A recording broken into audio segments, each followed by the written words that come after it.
Hi, welcome back to the garage. I'm Rich.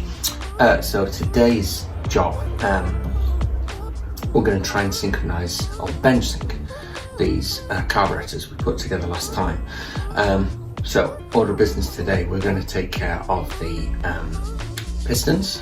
So we're going to clean those a little bit, give the insides a little polish so they go up and down nice and freely. We're going to measure and set the float heights. And then finally, we're going to do a bench sync on the throttle butterflies. So I've got a lot of tools here that I'm going to be using today.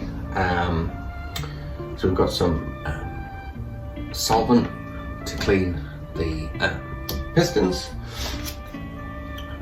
We've got a trusty measuring tool to set the float heights. Bit of 2000 grit sandpaper and some 000 fine wire wool, just to polish up those brass parts before they go back in. Okay, let's get stuck in.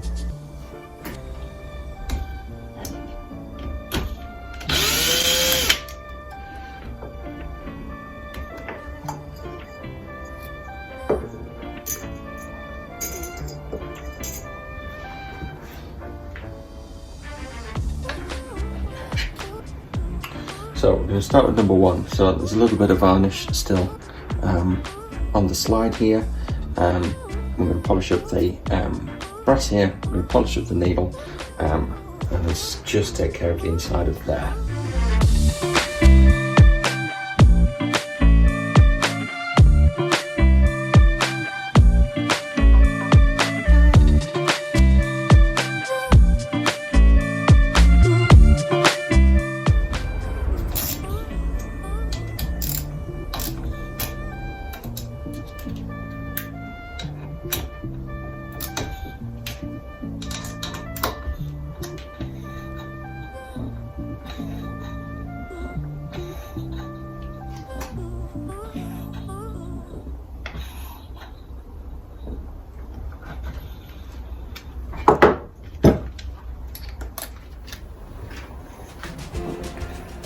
Okay, so cleaned all those, rubbed them with wire wool. One of them had a bit of number two had a bit of a burr on the inside, so I took the sandpaper to that, and they all seem to be moving pretty freely. Now while I'm at this end, I'm just going to check that the air mixture screws that I put in are to standard spec. So standard spec in the Haynes manual says for this model 2.5 turns. Okay, so what I'm going to do, I'm just going to double check that. I'm going to seat them fully, being careful not to over tighten. So if you put your finger on the underside, you can feel the tip of the needle come through the carb body.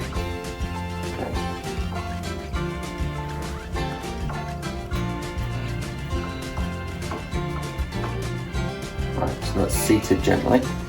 So I'm now going to go 2.5 turns out. Half, 1, 1.5, 2, 2.5. Okay, right, that gets you started.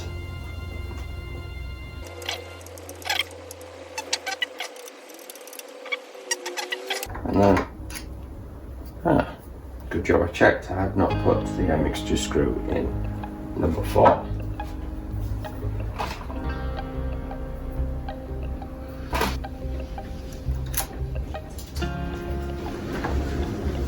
Okay, mixture screw now in number 4.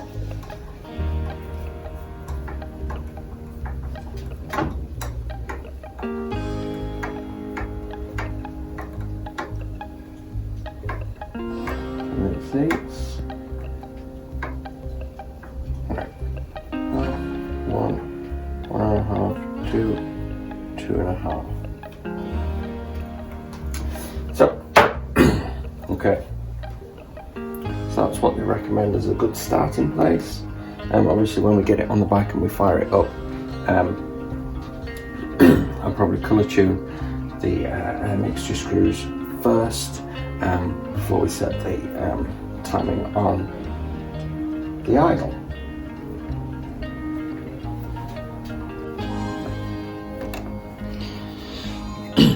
Okay, so with the float ball and the gasket removed, what we're going to do is we're going to measure 22.3 mils from the gasket face to the lower part of the float, so just here. And the technique that they advise you to do in the manual is to tilt the carburetor so the float dangles freely, tip it back until it just presses on the needle float without depressing it, and that's where we take our measurement from. Okay, so it goes here and here. And what I've got is I've got quite a lot of space, so the float is set too high at the minute. So what we need to do is we need to take it off and adjust this little tang here. Okay, so if we press it in, it's going to bring the float down. If we pull it out, it's going to lift the float up. So mine's too high at the minute, so we're going to be pressing it down to push the float down. Okay, so take the pin out, take the float and the needle out. What we're going to try and do is we're going to try and depress the tang here with a flathead screwdriver ever so gently to bring the tang in and hopefully raise the float in the ball.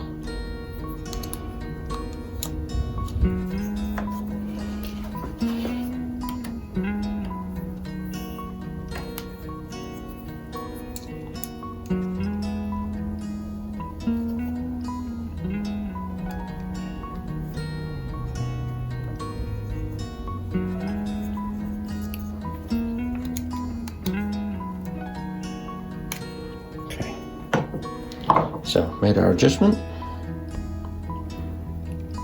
We're going to reinstall the float and check it again.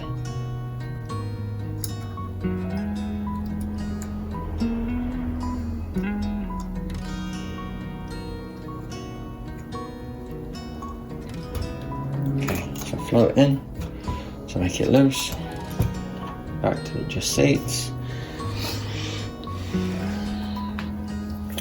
22.3 mils again, measuring to the bottom of the float here from the float gasket face. Okay.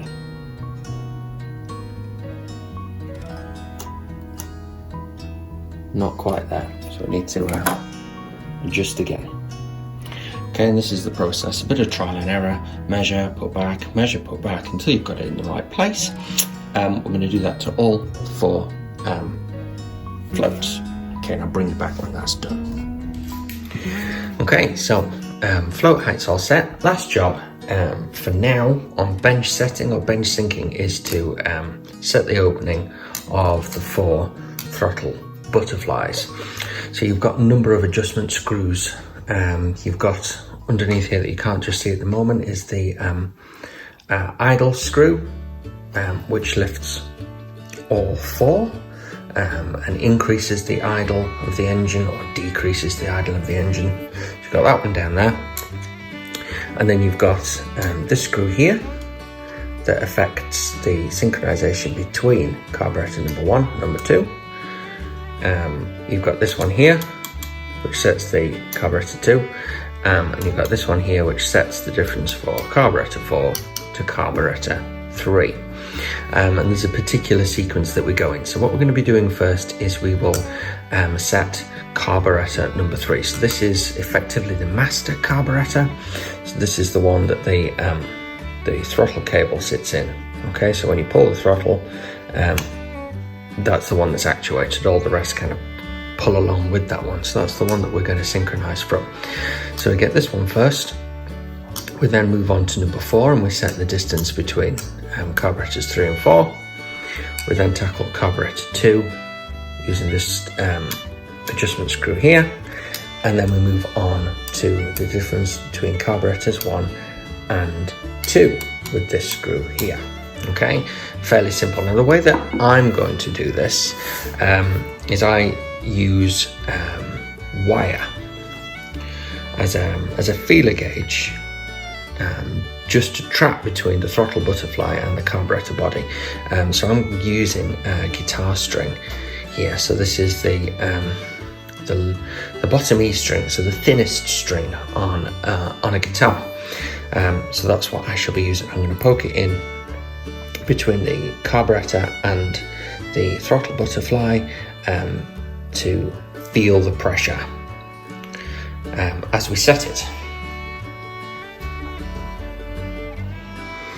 Okay, so I'm going to pop the guitar string underneath the throttle butterfly. At the moment it's stuck fast, so it's far too tight, so I'm going to slowly adjust the idle mixture screw at the back of the carb until I can feel some resistance let go on the wire.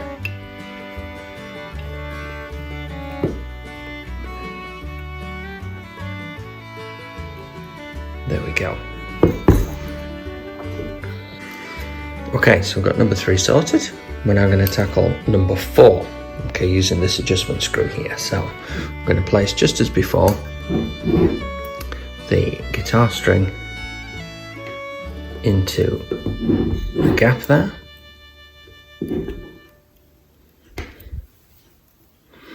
Okay, and then slowly adjust the screw until we can feel some pressure, similar pressure to we found on number 3.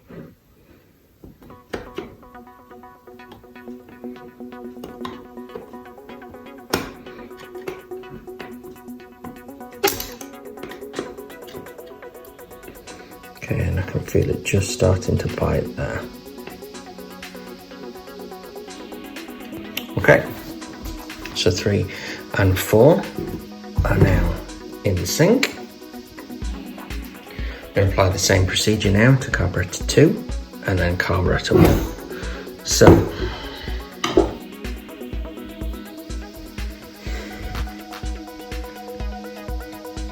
we'll pop that in there. Okay, again this one's very tight, so I'm going to slowly adjust the screw.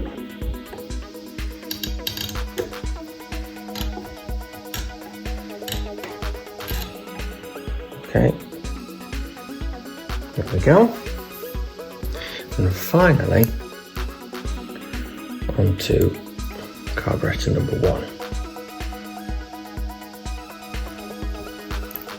Okay, so again it's stuck tight, so there we go.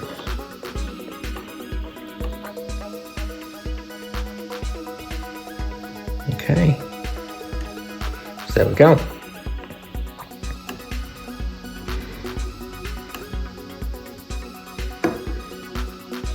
All the carburetors bench synced. Now that will give us a fighting chance of getting these things set on the bike. Obviously what we're going to have to do when we get to that point is get a manometer, so vacuum gauges on, to set these adjustment screws properly. But for now, that'll bench set it. That gives us a good starting point in order to get going. Okay, so the XJ900 carburetors all bench set and ready to go back on the bike when we get around to it. So this video we have just cleaned up the slides. We've set the float height, not checked the fuel height. Again, I'll do that at a later point, but the float heights are all set, and we've bench set the throttle butterflies, okay, using a guitar string as feeler gauge. So we've got carbs 1 and 2 synchronized together, carbs 3 and 4 synchronized together, and that gets us in some kind of ballpark for getting started once these things go back on the bike. Obviously a vacuum gauge, a manometer is going to be the best way of synchronizing these later, but that'll get us started. Okay, so if you found this video useful, please give me a big thumbs up. leave your comments below, and if you enjoyed it, please consider subscribing. And I'll catch you later in the next one. Bye for now.